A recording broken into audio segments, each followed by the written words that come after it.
그러니까 특히 뭐 사역을 하는 사람들, 그러니까 사역하는 청년들 역시 네. 이제 사역이 중요하긴 하지만 네. 그 전에 먼저 복음에 대해서 맞아요. 건강하게 맞습니다. 말씀 훈련을 받고 맞아요. 이렇게 인지를 하는 게 더 중요한 것 같은데. 저는 세상에서 참 인간의 가능성과 성공을 이렇게 지향시키고 또 넌 할 수 있어, 뭐 너 꿈을 가져. 근데 모든 책들이 다 자기 개발 그런 프로그램 책들이 참 많아요. 맞아요. 근데 저는 뭐 세상에서 우리가 이제 지도로 비유한다면 지도를 볼 때 가장 중요한 것은 여기가 어디 있고 여기가 어디 뭐가 있고 이게 중요한 게 아니라 혹시 여러분들에게 여쭤보고 싶어요. 지도를 볼 때 가장 중요한 게 제일 먼저 뭘 봐야 할까요? 내가 그렇죠. 있는 곳. 맞습니다. You are here. 내 위치를 발견하는 거예요. 근데 세상은 보면은 내 위치를 발견을 시켜주지 않고 항상 넌 할 수 있어. 넌 성공할 수 있어. 자기의 가능성을 제시해요. 그걸 성경에서는 죄라고 하거든요. 성경은 바로 우리의 위치를 고발시켜주는 책이에요. 너가 바로 전적인 죄인이었다. 성경은 거기서부터 복음은 거기서부터 시작돼야 돼요. 할 수 있어가 아니라 내가 어디서부터 어디로 누구로부터 시작되었던 존재인지를 아는 것이 중요해요. 그래야 예수 그리스도를 붙잡게 되거든요. 아멘. 근데 제가 우리 청년들에게 그래서 저는 항상 이 말씀 사역의 중요성을 강조합니다. 요즘 너무 말씀이 없으니까 어떤 기도만 하는 건 또 신비주의에 빠져요. 그리고 너무 찬양만 하는 건 또 감성주의에 빠져요. 우리가 찬양을 해도 말씀으로 채워질 때 그 온전한 찬양을 드릴 수 있어요. 아멘. 그래서 먼저 받는 거, 채우는 거 말씀이 중요하다라는 거죠. 근데 요즘 청년들은 보면 말씀 시간에는 막 다 뒤로 이렇게 잡으세요. 참 안타까워요. 근데 예배 최고의 카타르시스는 말씀을 먹는 시간이에요. 아멘. 그걸 먹게 되면 온전한 찬양을 드리게 되고 그 말씀을 가지고 기도하게 돼요. 그래서 뭐든지 말씀이 빠져서는 안 돼요. 구원은 나로부터 시작되는 게 아니라 전적인 하나님의 나를 향한 집념이구나. 그분이 나를 붙들고 계시는구나. 근데 이걸 알면 우리가 신앙생활을 하다가 절망할 일이 없어요.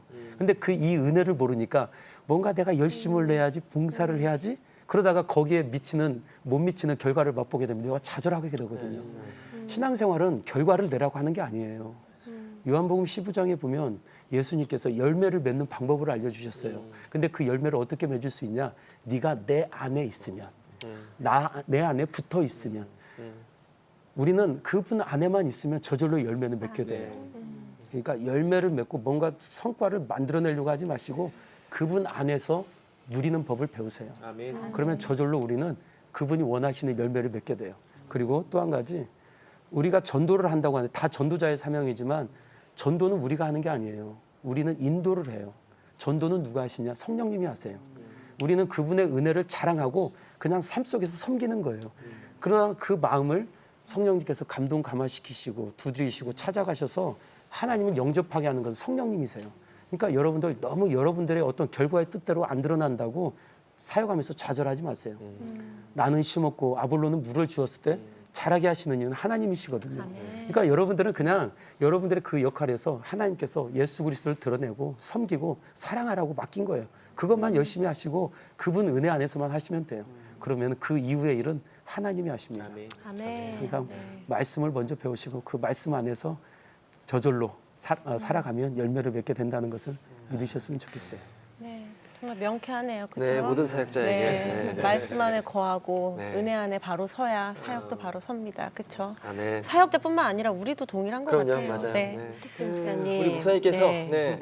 네. 귀한 청년들에게 모두에게 해주고 싶은 한 말씀 덧붙여 주시죠. 저는 사역이 일이 안 되었으면 좋겠어요. 여러분들에게. 네, 이제 우리가 사실 이제 이 사역을 하다 보면 익숙해져 버려요. 그래서 이제 습관처럼 돼 버리고 은혜가 없이 일만 하게 되는 거죠. 그러니까 은혜가 없이 일하는 것이 이제 말 그대로 일이죠. 잡이 되는 건데 저는 특별히 우리 사역자들이 지치는 이제 목사님들도 간혹 보면 지치는 분들이 있어요. 왜냐하면 은혜가 고갈되니까 그러더라고요. 이상하게 사역을 하는데 육체적으로 힘들지만 행복해요. 기뻐요. 왜냐하면 은혜가 있으니까. 근데 은혜가 없으면 몸은 편한데 너무 힘들어요. 우리가 주일날도 그렇잖아요. 주일날 은혜가 없으면은 섬기는 게 없어도 되게 힘들어요. 그런데 은혜를 받으면 봉사 여기저기 많이 섬겨도 힘든 줄 모르거든요.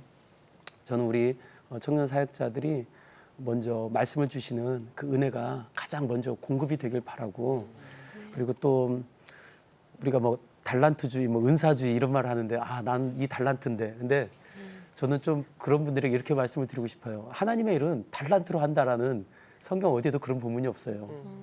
하나님의 일은 그런 달란트로 하는 게 아니라 은혜로 하는 거예요. 십자가의 사랑에 은혜가 있으면 달란트로 하는 게 아니라 감사함으로 감당하게 되더라고요. 전공자를 쓰시는 게 아니에요. 하나님은 비전공자를 통해서 전공자 못지않게 일을 하십니다. 그게 하나님의 능력이거든요. 그러니까 꼭 여러분들이 어떤 상대적으로 보면 내가 부족한 것 같고 내가 지금 이렇게 상황이 이렇게 되게 어려운 것 같지만 아니에요. 하나님은 상황과 그런 능력 보고 하는 게 아니라 하나님 자체가 능력이 되시기 때문에 그분 안에 붙들리시면 여러분들은 저절로 감당하게 돼 있어요. 또 이제 마지막으로 우리가 기도하는 것도 정말 간과해서는 안 되지만 기도는 우리의 생각을 어떤 관철시키는 작업이 아니에요. 하나님 이거 해주세요. 이렇게 도와주세요. 이게 아니라 기도는 하나님의 음성을 듣는 시간이에요. 그러니까 내가 내 고집이 꺾어지고 그분의 의지대로 내가 순복당하는 시간이 기도입니다. 그래서 사역도 보면 내 유익이 되면 하고 안 되면 안 하는 분들이 없지 않아 있어요. 인간은 정치적 동물이라고 하잖아요. 이 정치적 동물이라는 게 뭐냐면은 한마디로 내가 유익이 되면 그리고 나에게 이쪽으로 가면 힘이 될 것 같으면 항상 인간은 정치적인 기준을 두고 그쪽에 살아간다라는 거예요. 그게 인간의 죄성이거든요. 그래서 여러분들의 기준은 항상 말씀이 되었으면 좋겠고 하나님의 기준이 되었으면 좋겠어요. 어떤 유익과 수단에 따라 움직이는 게 아니라 그분의 기준이 되어서 그분이 하라고 하면 하고 그분이 하지 말라고 하면 그렇게 순종하며 말씀 안에서 살아가는 그런 사역자들이 되었으면 좋겠습니다.